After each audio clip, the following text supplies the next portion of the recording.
पूर्ण विवाह तलाक के पूरे 5 साल होने के बावजूद भी कैलाश ने अभी तक दूसरी शादी के बारे में नहीं सोचा है। बस अपने 4 साल की बेटी की शैली के बारे में ही हर पल विचार रहता है। हालांकि जब से दोनों अलग अलग हुए हैं तब से केवल एक बार ही अपनी बेटी से मिल सका है। लुका कैलाश की बुआ रानी ने अपनी दोस्त शीला से डिटेल शेयर की। यार क्या ही आजकल की इन बच्चों के बारे में, उम्र बीत चुकी है लेकिन फिर भी अपने अभिनय का चुनाव नहीं कर पाती है। अब मेरी भतीजी को ही देख लो, पूरे 31 साल की हो चुकी है, कानून की पढ़ाई भी पूरी कर ली, फिर भी अभी तक उसे अपनी पसंद का कोई लड़का नहीं मिला। कहता है जब मिल जाएगी तो शादी कर लूँगी। सुन शीला, एक काम कर, मेरे कैलाश से एक बार अपनी भतीजी श्रद्धा को मिलवाने का प्लान तो कर। हो न हो ऊपर वाले ने उनकी जोड़ी को ठीक करने की ठान ली हो। रानी ने शीला का हाथ पकड़ के रहने की, तेरे मुंह में गुस्सा मारने वाला। अगर ऐसा हो जाए तो मेरे बड़े भाई की बहुत बड़ी जिम्मेदारी और तनाव कम हो जाएगा। जिम्मेदारी उम्र नौकरी करते रहें और वाह अब उम्र में बेटी की शादी हो जाए, इसी कामना में जी है। शीला ने अपना दुखड़ा रोया। दरअसल ये लगभग 65 साल की महिला बचपन से लेकर कॉलेज तक साथ में दोस्त थी। यदा कदा एक दूसरे से मिलने आती रहती है। आज शीला बड़े दिन बाद अपनी खास दोस्त रानी के लिए उससे मिलने और उसकी हालत चाल घर जाने के लिए आई था। कैलाश समुदाय से बहुत बड़ा कलाकार था जो खुद की एक फर्म चलाता था, लेकिन जब से उसका डाइवोर्स हुआ था तब से ही उसने काम पर से ध्यान हटाकर माया खाने पर ध्यान देना ज़्यादा लगा दिया था। शहर में उसका ज़्यादा नाम अपनी काबिलियत के लिए था। अब उससे ज़्यादा बड़ा नाम दारू पीने के लिए होता जा रहा था। उसके घर वाले माता पिता बार बार यही समझाते थे कि दारू और नशे की लत छोड़ अब अपने व्यवसाय और आगे के जीवन पर ध्यान दे और कोई अच्छी से लड़की पसंद करके जल्दी से जल्दी शादी कर ली, क्योंकि कोर्ट से तो उसे हर इशारों में मिल चुका था। उसके डाइवोर्स हो चुके थे, लेकिन घर वाले समझाए समझ कमज़ोर थे। उसे चाहिए था तो बस फिट। उनका विश्वास डाइवोर्स हो चुकी है। पुरानी पत्नी का नाम था जिसे वह कभी हद से ज़्यादा प्यार करता था, लेकिन कुछ गलतफहमियों ने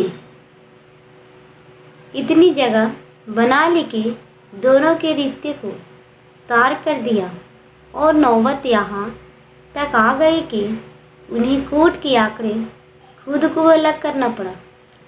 वे दोनों अलग अलग हो गए ज़रूर, लेकिन अंदर से बिल्कुल कमज़ोर हो गए।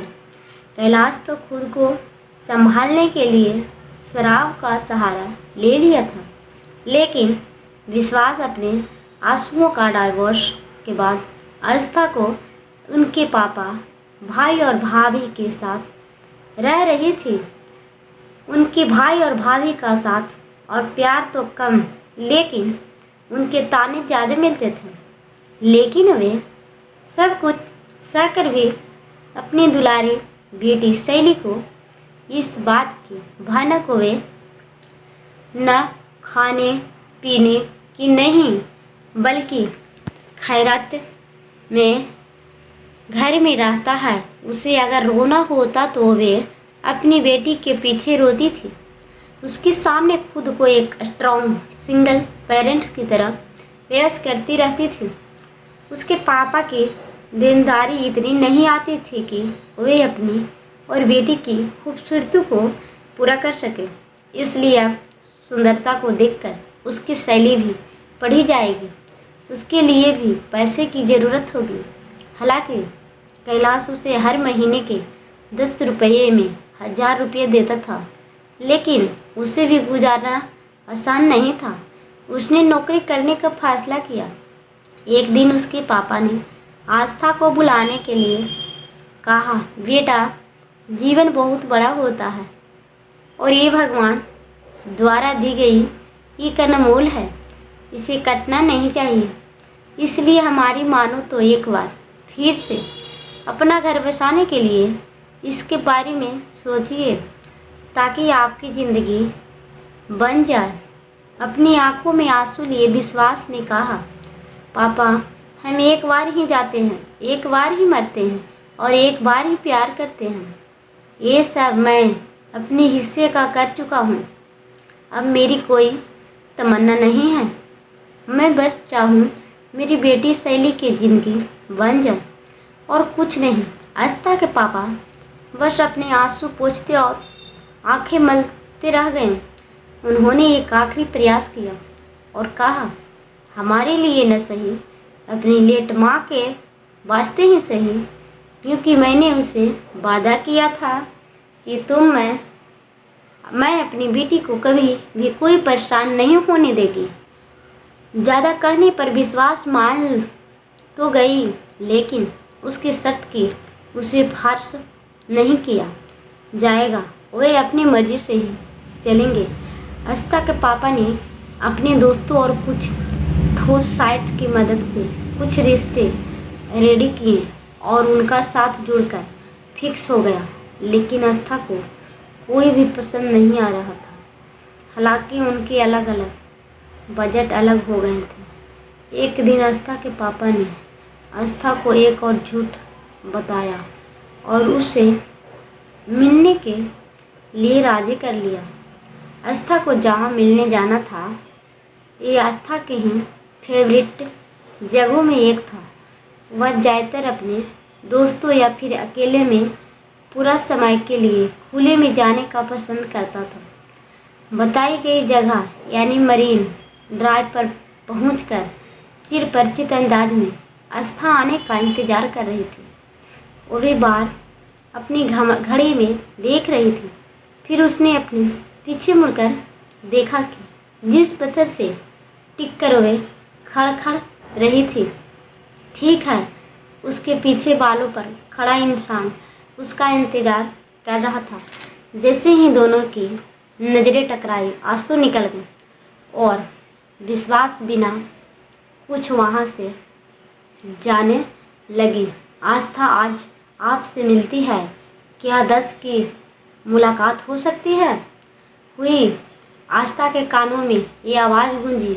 उसने पीछे मुड़कर देखा, फिर से कही, मेरी आँख में धोखा तो नहीं खा रही है? खा रही। उसकी आंखें पर भरोसा नहीं हो रहा था। उसकी टंगे जवाब दे रही थी। उसे अपना भर कर पृथ्वी के साथ बराबरी कर रहा था। बस उसके मुंह से एक ही आवाज़ निकला, कैलाश तुम। अब कैलाश चलकर उसका पास आ चुका था। उसने अपनी बाहों में भर तो लेना चाह रहा था, लेकिन अभी वे न तो उसकी पत्नी थी और न मसूका। उसने आगे की अपनी हे वापस पीछे ले लिया था और आस्था को वापस उसे बैठने की जगह कहा। कुछ पल सोचने के बाद आस्था मान ली और 10 मिनट की बातचीत के लिए राजी हो गई। जब से सब दूर बनी है, मेरी ज़िंदगी ही बदल गई है। मैं अब ज़िंदगी बस बदल नहीं लगने लगी है।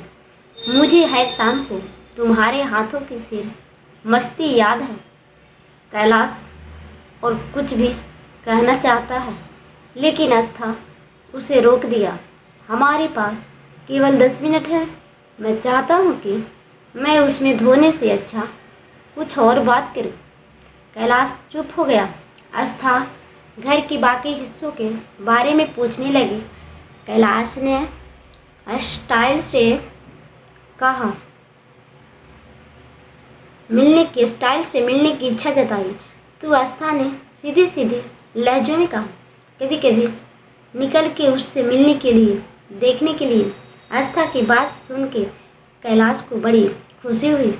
कम से कम इस बंधन आस्था फिर से उससे मिलने तो आएगी ही। जाते जाते आस्था ने कैलाश से पूछा, आपने अभी तक दूसरी शादी क्यों नहीं की? कैलाश ये आंखों पर चढ़ रहा है, फिर कुछ सोचने के बाद बोला, क्या हम फिर से शादी कर सकते हैं?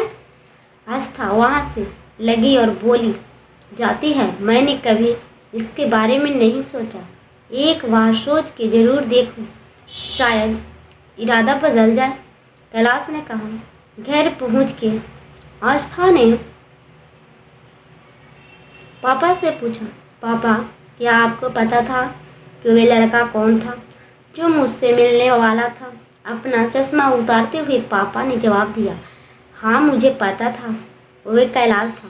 पापा जब आपको सब कुछ पता था फिर भी मुझे नहीं बताया, उनके साथ मिलने क्यों भेजा? पापा की आंखें में आंसू थे। उन्होंने कहा, इस उम्र में मैं नहीं चाहता कि मेरी बेटी फिर से नई शुरुआत करे। जो गलतियां हो गई उन्हें फिर से दोहराए हैं। बच्चे हमारे सागर में डाइवोर्स जैसे शब्द ही नहीं हुए थे। गलतियां होती थी, लेकिन लड़ाई झगड़ा कर शाम को वापस अपने हम सफ़र के पास ही आया था। इसलिए मैंने फिर से वही कोशिश की कि शायद एक बार जल्द जाके देखिए, हो सकता है सालों के गिले शिवे फिर से नए रिश्ते के रूप में। आस्था ने गदगद होते हुए अपने पापा को गले लगा लिया और थैंक यू कहा। पापा मैं आज कैलाश से 10 मिनट मिली, मुझे वे पुराना कैलाश नज़र नहीं आया, तो फिर एक बार फिर से एक मुलाकात और अरेंज करवाएं। नहीं पापा, अब मैं खुद ही अरेंज कर लूँगी। बहुत सोचने के बाद आस्था ने दोबारा से कैलाश के साथ डेट पर जाने का फैसला किया। पहली डेट, दूसरी डेट और फिर ये सिलसिला दोबारा से शादी होने के बाद ही रुका। आस्था और कैलाश के पुनर्विवाह से दोनों परिवार एक बार फिर से खुशी खुशी जीवन का आनंद लेने लगे। शैली का भविष्य भी उज्जवल हो गया। कैलाश एक बार फिर से शहर का सबसे जाना माना आर्किटेक्ट के रूप में प्रसिद्ध होने लगा।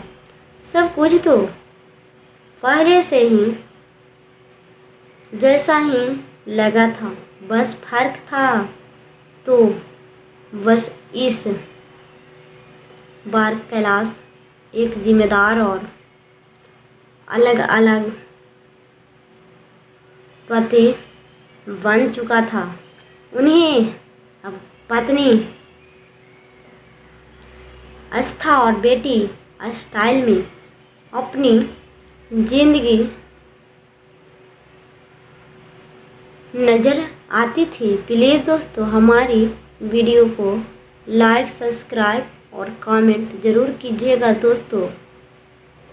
पूर्ण विवाह तलाक के पूरे 5 साल होने के बावजूद भी कैलाश ने अभी तक दूसरी शादी के बारे में नहीं सोचा है। बस अपने 4 साल की बेटी की शैली के बारे में ही हर पल विचार रहता है।